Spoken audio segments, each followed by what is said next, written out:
Sekarang waktunya kita, Mas Kohar, untuk mendengarkan juga dari pendapat dari pemirsa Metro TV. Kita sudah tersambung dengan pemirsa Metro TV di Bekasi, Jawa Barat. Ada Pak Ondo Silitonga. Pak Ondo, selamat pagi. Selamat pagi Bung Leo, selamat pagi Bung Kohar. Selamat pagi, silakan Pak Ondo. Iya, Erik nyalinya pasti tinggi Mas, karena dia memiliki 64 suara dari 86. Kemudian di belakangnya itu ada Jokowi, di belakangnya itu ada ribuan industrian yang orang-orang yang berkecimpung di bidang industri, ada pemain sepak bola ratusan, ada pengamat yang ribuan. Jadi saya yakin dia berani. Asal saja dia tidak mau jadi cawapres di tahun 2024. Inilah saatnya persepak bolaan kita semakin maju ke depannya. Karena Erik ini adalah orang-orang yang sudah berkiprah di sepak bola atau olahraga. Dia pernah menjadi IOC, dia pernah menjadi pemilik klub Inter Milan, dia pernah mengakuisisi NBA, dia juga sukses pelaksanaan Asian Games tahun 2018 di Indonesia. Erik ini sangat yakin saya bisa membawa PSSI menjadi yang terbaik nanti ke depannya. Karena dia menyadari bahwa ini adalah industri. Dia tidak akan mencari popularitas di sini. Seperti yang lain mencari popularitas sebelum menjadi menteri, sebelum menjadi gubernur, sebelum menjadi wali kota, dan lain-lain. Jadi saya yakin tidak akan ada lagi ya. Kalau Pak Erick Thohir ini kemudian menjadi calon wakil presiden, itu seperti apa Pak? Loh, ini akan ambruk lagi PSSI, akan dipimpin lagi dengan orang yang lain. Tapi saya yakin dia punya moral itu tidak seperti itu. Karena ini adalah dia orang yang sangat teguh berpegang kepada jabatan yang dia pegang. Jadi saya yakin dia tidak. Kalau dia sampai melakukan itu, dia mau menjadi cawapres dengan harapan-harapan tertentu, inilah saatnya dia hancur nantinya. Karena sudah jadi cawapres, nggak terpilih pula, habis jadi riwayatnya. Jadi saya yakin bahwa dia tidak akan melakukan itu. Jadi saya berharap supaya Erik dalam posisinya sebagai ketua PSSI sekarang dapat menghabisi mafia-mafia sepak bola yang mana kita biasanya tahu skor sudah diketahui sebelum pertandingan dimulai. Jadi saya yakin dia harus bertanggung jawab utuh untuk ini dan dia bertanggung jawab terhadap seluruh pencinta sepak bola. Kalau dia nanti cawapres, hancur dia. Udah gagal, habislah semua usaha-usahanya. Demikian, terima kasih.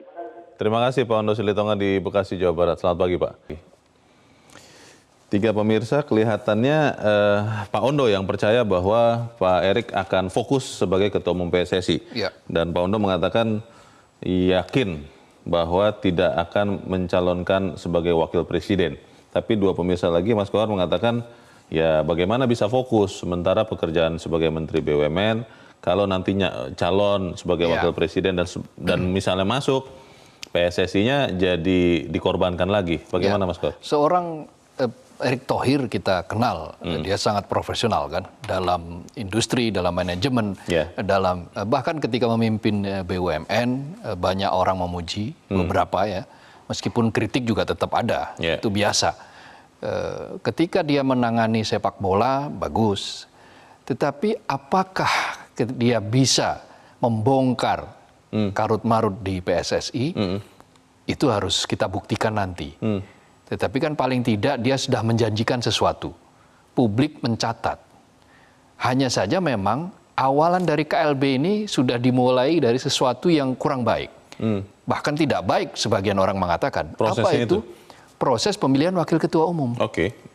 Jadi pertama dilangsungkan secara tertutup, media tidak ada yang tahu. Biasanya terbuka? Ya, biasanya terbuka, media setidak-tidaknya media tahu prosesnya. Apa yang terjadi kemudian? Berikutnya adalah untuknya ada voters yang bersedia menceritakan apa yang terjadi di dalam. Yang mengatakan bahwa ada penggelembungan suara. Ada orang yang merasa memilih Ratu Tisa, tetapi ketika tiba-tiba kok dia kalah. Itu tidak dihitung sempat terbuka terjadi begitu? Kericuhan.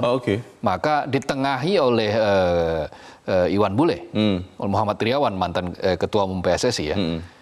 Yang digantikan Erick Thohir, yang menengahi dengan dia mengusulkan pencoblosan ulang. Maka dilakukanlah itu pencoblosan ulang, dan ketika dicoblos secara ulang, yang mendapatkan suara terbanyak untuk Waketum satu adalah Ratu Tisha. Lalu di bawahnya itu ada namanya Yunus Nusi. Yunus Nusi adalah mantan sekjen kan? Yang kemudian akhirnya masuk kan ya? Betul.